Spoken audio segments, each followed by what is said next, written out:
और तुर्की की पाबंदी से रूस को लगा है बड़ा झटका। ब्लैक सी में तुर्की की पाबंदी से रूसी जहाज अटक गए हैं। ब्लैक सी के पश्चिमी क्षेत्र में रूसी जहाज पर लगी पाबंदी। पैसिफिक से होकर गुजर रहे हैं रूसी वॉरशिप, जिससे उनको बड़ा लंबा चक्कर काटना पड़ रहा है।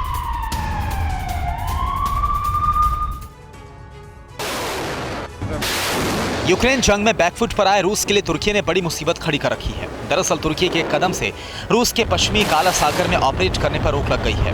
नतीजा ये हुआ कि भूमध्य सागर में नाटो के सामने महीनों से डटे रूसी युद्धपोतों को रखरखाव के लिए ब्लैक सी नेवल शिपयार्ड की जगह पैसिफिक, बाल्टिक या फिर आर्कटिक सागर की नेवल शिपयार्ड में भेजना पड़ रहा है, जिसके लिए लंबी दूरी तय करनी पड़ रही है।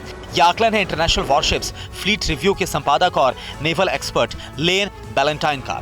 दरअसल तुर्की का बॉस्फोरस और डार्डानेल्स स्ट्रेट पर नियंत्रण है, जिससे होकर ब्लैक सी में जहाजों की आवाजाही होती है। लेकिन 24 फरवरी को रूस के यूक्रेन पर हमला करने के बाद तुर्की के राष्ट्रपति एर्दोगान ने इस रास्ते को युद्धपोतों की आवाजाही के लिए बंद कर दिया। इसके चलते रूस के युद्धपोतों के लिए खासी मुश्किल खड़ी हो गई है। ज्यादा विनाशकारी होते जा रहे यूक्रेन युद्ध और नाटो की समुद्र में बढ़ रही घेराबंदी के कारण रूस पहले ही दबाव में है। ब्लैक सी से उसके जहाजों की आवाजाही न हो पाने से भूमध्य सागर में जल्द पहुंच पाना बड़ी चुनौती बन गई है। भीषण ठंड से पहले पुतिन की बड़ी तैयारी। बेलारूस में तेजी से तैनाती बढ़ा रहा है रूस। बेलारूस में दिखा किंजल मिसाइल का कंटेनर।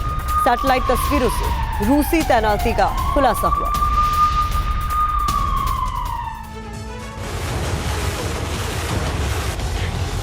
भीषण ठंड से पहले पुतिन बड़ी तैयारी कर रहे हैं। सैटेलाइट तस्वीरों से खुलासा हुआ है कि रशिया बेलारूस में तेजी से तैनाती बढ़ा रहा है।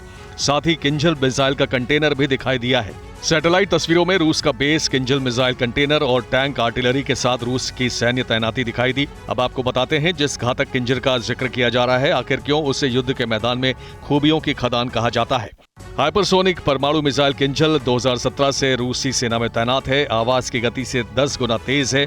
एयर डिफेंस सिस्टम की पकड़ से दूर है।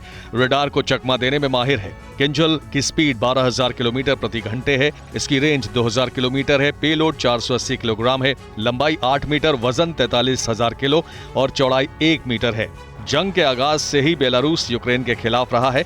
लुकाशेंको दावा करते रहे हैं कि ज़ेलेंस्की उनके देश पर साजिशन हमला बोलने की फिराक में है। ऐसे में जरूरत पड़ी तो यूक्रेन को मुंह तोड़ जवाब दिया जाएगा। यानी रूस यूक्रेन वॉर में नया फ्रंट भी खुल चुका है।